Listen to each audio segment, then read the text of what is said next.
ஆவணி மாத பலன் கும்பராசியில் பிறந்தவர்களுக்கு உங்கள் ஜென்ம ராசியிலேயே உங்கள் ராசி அதிபதி சனி பகவான் ஆட்சி பெற்று ஜென்மச்சனியாக பலம் வந்து கொண்டிருக்கிறார். இந்த ஜென்மச்சனியின் பவர் பார்த்திங்கன்னா இன்னும் ஒரு 4 மாத காலத்துக்கு குறைந்து காணப்படும். 2ஆம் இடத்துல பார்த்திங்கன்னா ராகு பகவானும் 4ஆம் இடத்துல குரு செவ்வாய் இருவரும் இணைந்து உங்களுடைய ஜீவனஸ்தானத்தை பார்க்குறாங்க. அதாவது 10ஆம் இடத்தை பார்க்குறாங்க. இப்படி இருக்கிறதுனால ஆவணி மாதத்தில் எத்தனையோ நல்ல நல்ல வேலை வாய்ப்புகள் உங்கள் இல்லம் தேடி வருங்க. எத்தனையோ இடம் வாங்குவீங்க, வீடு கட்டுவீங்க, கிரகப்பிரவேசம் பண்ணுவீங்க, வண்டி வாகனங்கள் கூட வாங்குவீங்க. 7ஆம் இடத்துல பார்த்தீங்கன்னா சூரியன் புதன் சுக்கிரன் மூவரும் இணைந்து உங்கள் ராசியை பார்க்குறாங்க. 8ஆம் இடத்துல ஞானகாரகன் கேது பகவான் சஞ்சாரம் பண்ணுறாருங்க.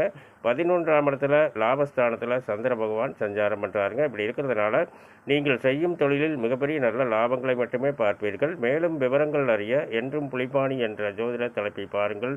நன்றி, வணக்கம், நல்வாழ்த்துக்கள்.